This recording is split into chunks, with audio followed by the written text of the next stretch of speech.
باللہ من الشیطان الرجیم۔ میں شیطان مردود کے شر سے بچنے کے لیے اللہ کی پناہ میں آتی ہوں۔ بسم اللہ الرحمن الرحیم۔ شروع اللہ کے نام سے جو بڑا ہی مہربان اور نہایت رحم فرمانے والا ہے۔ لقد تحقیق ارسلنا بھیجا ہم نے نوح علیہ السلام کو الی قومہ اس کی قوم کی طرف۔ فقال پس کہا یا قومی اے میری قوم اعبدوا اللہ عبادت کرو اللہ کی، ما لکم نہیں ہے تمہارے لیے من الہ کوئی الہ غیرہ اس کے سوا۔ ہم نے نوح علیہ السلام کو ان کی قوم کی طرف بھیجا تو انہوں نے ان سے کہا اے میری قوم کے لوگو اللہ کی عبادت کرو، اس کے سوا تمہارا کوئی معبود نہیں ہے۔ انی بے شک میں اخاف ڈرتا ہوں علیکم تم پر عذاب سے یومن عظیم بڑے دن کے، بے شک مجھے تمہارے بارے میں بڑے دن کے عذاب کا بہت ڈر ہے۔ اس سورت کے شروع میں حضرت آدم علیہ السلام کا قصہ بیان ہوا ہے۔ اس کے علاوہ ان کے بعد دیگر انبیاء کے قصے بیان کیے گئے ہیں۔ تو سب سے پہلے حضرت نوح علیہ السلام کا ذکر ہوا کیونکہ یہ آدم علیہ السلام کے بعد سب سے پہلے پیغمبر زمین کی طرف آئے تھے۔ آپ کا نام کیا تھا؟ آپ کا نام تھا نوح بن لامک بن ستوشلح بن حنو۔ حضرت آدم علیہ السلام اور حضرت نوح علیہ السلام کے درمیان 10 زمانوں کا فرق تھا۔ تو بت پرستی کا رواج اس طرح شروع ہوا کہ جب اولیاء اللہ فوت ہو گئے تو ان کی قوم نے ان کی قبروں پر مسجدیں بنا لیں اور ان میں ان بزرگوں کی تصویریں بنا لیں تاکہ ان کی عبادت میں کوئی کمی نہ رہے، وہ ان بزرگوں سے ڈرتے رہیں، ان کو سامنے دیکھ کر انہی جیسا بننے کی کوشش کریں۔ لیکن کچھ ٹائم کے بعد کیا ہوا؟ ان تصویروں کے مجسمے بنا لیے گئے، اس کے بعد انہی بتوں کو پوجا جانے لگا اور ان کے نام انہی اولیاء کے ناموں پر رکھ لیے گئے، ود، سوا، یغوث، یعوق، نصر وغیرہ۔ تو جب بت پرستی کا رواج ہو گیا تو اللہ تعالیٰ نے اپنے رسول حضرت نوح علیہ السلام کو بھیجا۔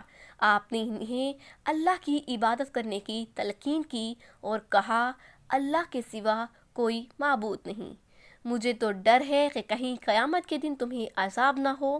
حضرت نوح علیہ السلام کو بھیجا تو آپ علیہ السلام نے ان لوگوں کو اللہ تعالیٰ کی عبادت کرنے کی تلقین کی اور کہا اللہ کے سوا کسی کی عبادت نہ کرنا، مجھے ڈر ہے کہ کہیں قیامت کے دن تمہیں عذاب نہ ہو۔ قول الملأ کہا سرداروں نے من قومہ ان کی قوم کی، انا بے شک لنراک ہم دیکھتے ہیں تجھ کو فی ضلال مبین کھلی گمراہی میں۔ تو جو ان کی قوم کے سردار تھے وہ کہنے لگے کہ ہم تو تمہیں کھلی گمراہی میں دیکھتے ہیں۔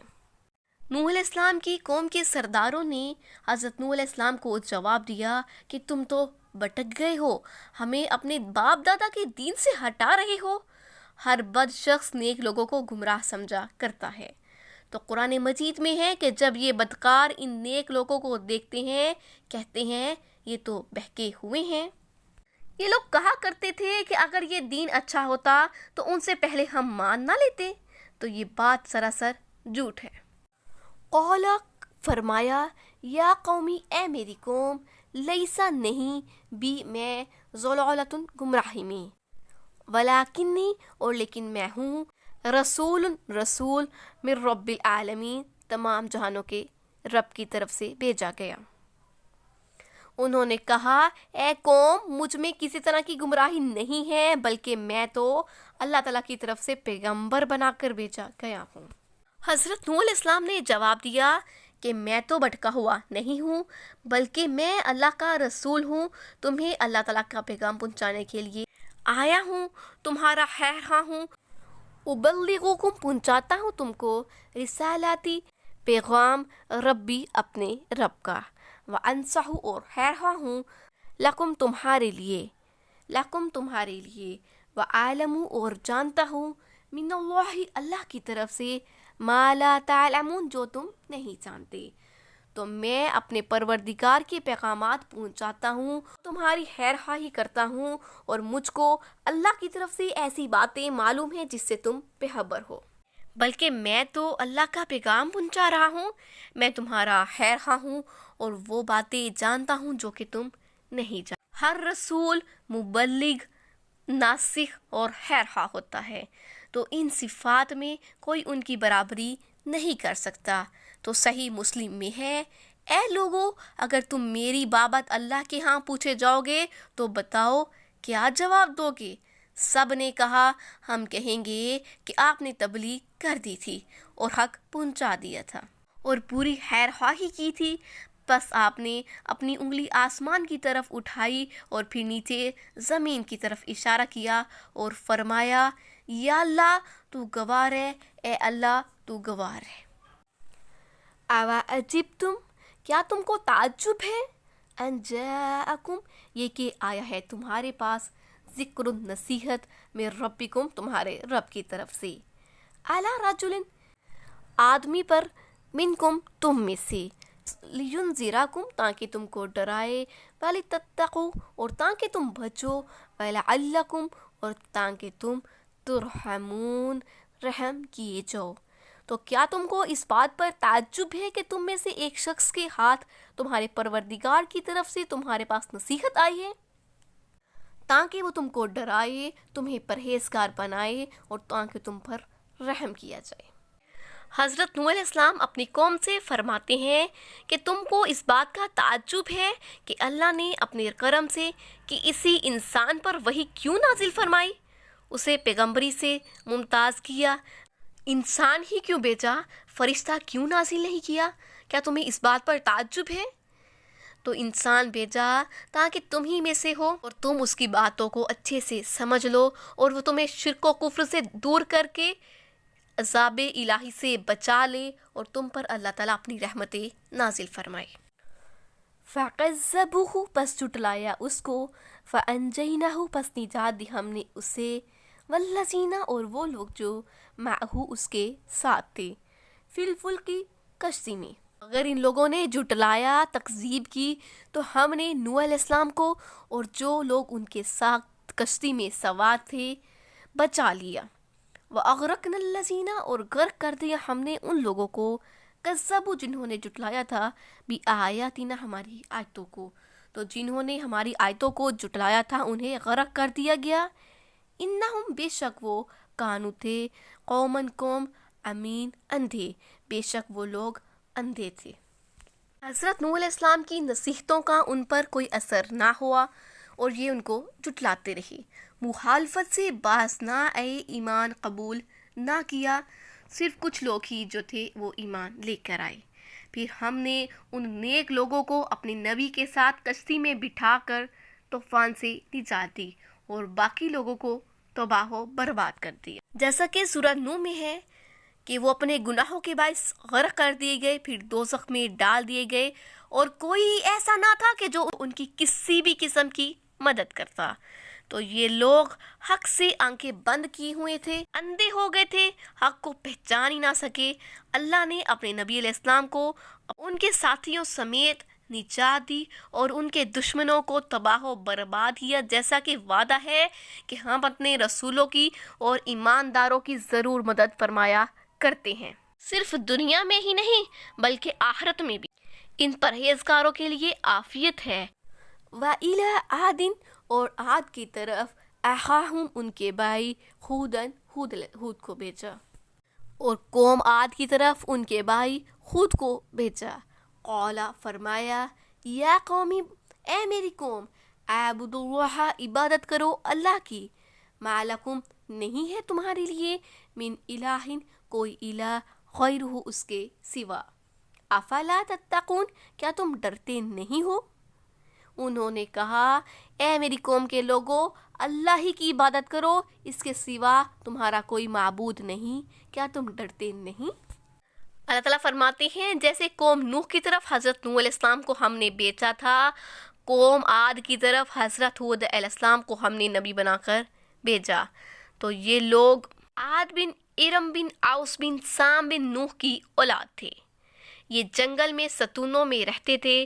فرمان ہے أَلَمْ تَرَ كَيْفَ فَعَلَ رَبُّكَ بِعَادٍ إِرَمَ ذَاتِ الْعِمَادِ الَّتِي لَمْ يُخْلَقْ مِثْلُهَا فِي الْبِلَادِ، یعنی کیا تم نہیں دیکھا انہیں کہ عاد ارم کے ساتھ تیرے رب نے کیا کیا، جو بلند قامت ہے دوسرے شہروں میں جن کی مانند لوگ پیدا ہی نہیں کیے گئے۔ تو یہ لوگ بڑے ہی طاقتور اور لمبے چوڑے تھے، جیسا کہ فرمان ہے کہ عادیوں نے زمین میں ناحق تکبر کیا اور نعرہ لگایا کہ ہم سے زیادہ طاقتور کون ہے؟ کیا انہیں اتنا بھی معلوم نہیں کہ ان کا پیدا کرنے والا ان سے زیادہ طاقتور ہے، اور وہ ہماری ہی آیتوں سے انکار کر بیٹھے۔ حضرت علی رضی اللہ تعالیٰ عنہ نے ایک شخص سے کہا کہ تو نے ایک سرخ ٹیلا دیکھا ہوگا جس میں سرخ رنگ کی راکھ جیسی مٹی ہے، اس کے آس پاس بیری کے درخت بکثرت ہیں، وہ ٹیلا فلاں جگہ ہے۔ اس نے کہا اے امیر المؤمنین، آپ تو اس کے نشانات ایسے بتا رہے ہیں گویا کہ آپ نے اسے اپنی آنکھوں سے دیکھا ہو۔ آپ نے فرمایا نہیں، دیکھا تو نہیں، لیکن ہاں مجھ تک حدیث پہنچی ہے کہ وہی ہدہد علیہ السلام کی قبر ہے۔ اس سے ثابت ہوتا ہے کہ ان لوگوں کی بستیاں یمن میں تھیں، اسی لیے ان کے پیغمبر بھی وہیں مدفون ہیں۔ تو آپ ان سب میں شریف قبیلے کے تھے، اس لیے انبیاء ہمیشہ حسب نسب کے اعتبار سے اعلیٰ خاندان کے ہی ہوتے رہے ہیں، لیکن آپ کی قوم جس طرح جسمانی طور پر سخت اور طاقتور تھی، اسی طرح دلوں کے اعتبار سے بھی بہت سخت تھے یہ لوگ۔ قول الملأ، کہا سرداروں نے، الذین، ان لوگوں نے، کفروا، جنہوں نے کفر کیا۔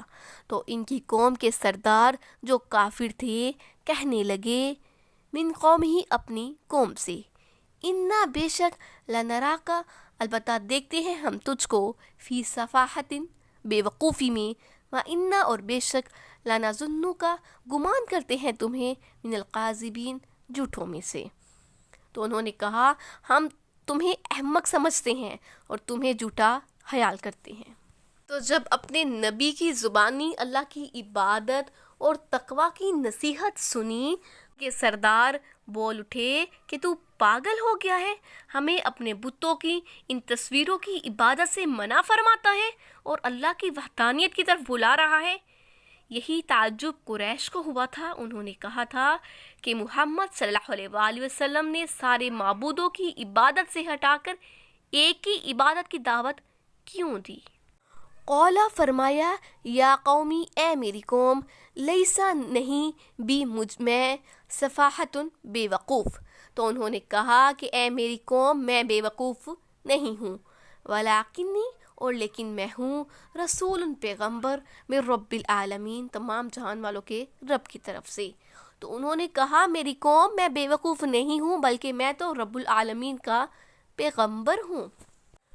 ابلغکم، پہنچاتا ہوں تم کو، رسالاتی، پیغام، ربی، اپنے رب کی طرف سے، وانا، اور ہوں میں، لکم، تمہارے لیے، ناصح، خیر خواہ، امین، ایمانت دار۔ میں تمہیں اللہ کے پیغام پہنچاتا ہوں اور تمہارا ایماندار اور خیر خواہ ہوں۔ حضرت ہود علیہ السلام نے فرمایا میں اللہ کے پیغامات تم پر پہنچاتا ہوں، ایمانداری سے حق رسالت ادا کر رہا ہوں۔ تو یہی وہ صفتیں ہیں جو تمام رسولوں میں یکساں ہوتی ہیں، یعنی پیغام حق پہنچانا، لوگوں کی بھلائی چاہنا اور ایمانداری کا نمونہ بننا۔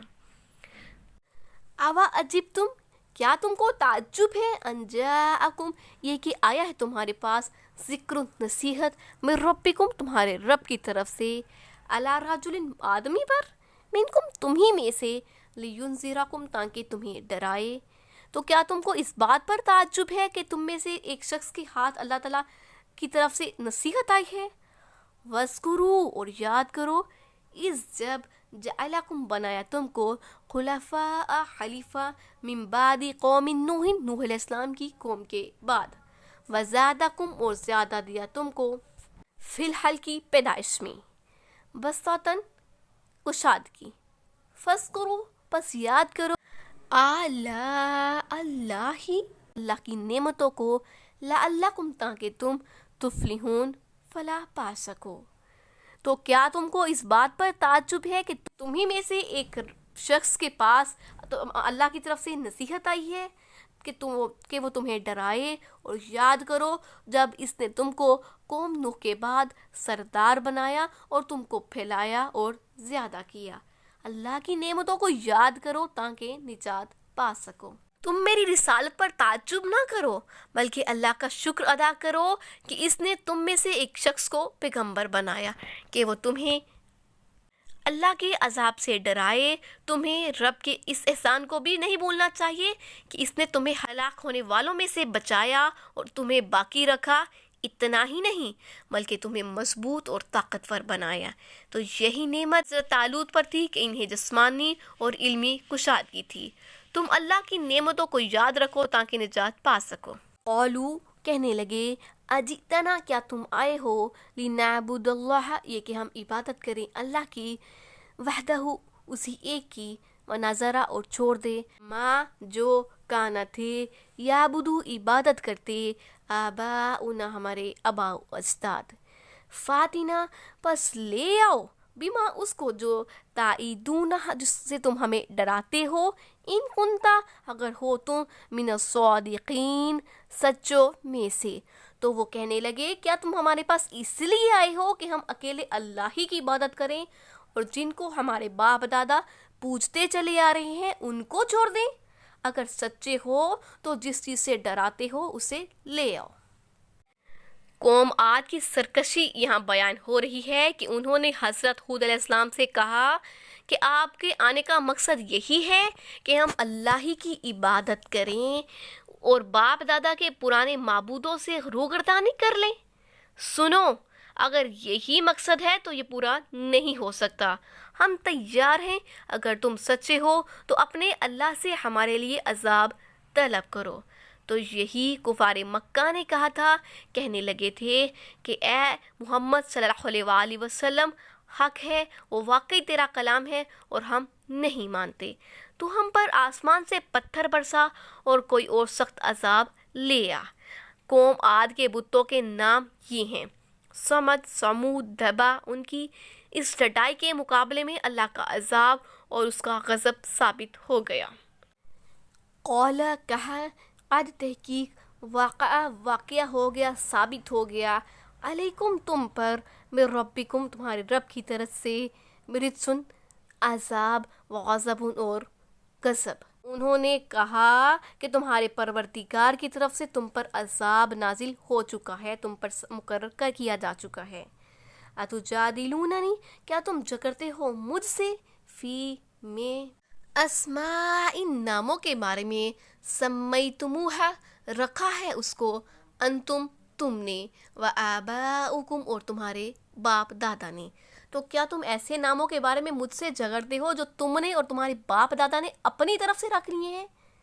ما نزل اللہ نہیں نازل کیا اللہ تعالیٰ نے بہا پر من سلطان کوئی دلیل، کوئی سند، تو اس پر اللہ تعالیٰ کی طرف سے تو کوئی سند بھی نازل نہیں ہوئی۔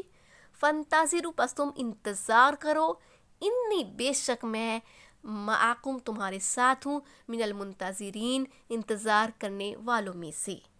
تو تم ایسے ناموں کے بارے میں مجھ سے جھگڑتے ہو جو تمہارے باپ دادا نے اور تم نے خود سے گھڑ لیے ہیں، تو جن کی اللہ کی طرف سے کوئی سند بھی نازل نہیں۔ تم بھی انتظار کرو، میں بھی تمہارے ساتھ انتظار کرتا ہوں۔ فرمایا ان بتوں کی وجہ سے مجھ سے جھگڑ رہے ہو جن کے نام تم نے خود رکھے ہیں، یا تمہارے بڑوں نے انہیں معبود بنا کر بیٹھے ہو جن کے پتھر کے ٹکڑے بے فائدہ ہیں، نہ اللہ نے ان کی عبادت کوئی دلیل اتاری ہے۔ ہاں اگر مقابلے پر ہی اتر آئے تو انتظار کرو، میں بھی انتظار کروں گا۔ معلوم ہو جائے کیا کہ اللہ کون ہے، رب کون ہے، تو کون عذاب کا مستحق ہے اور کون قابل ثواب ہے۔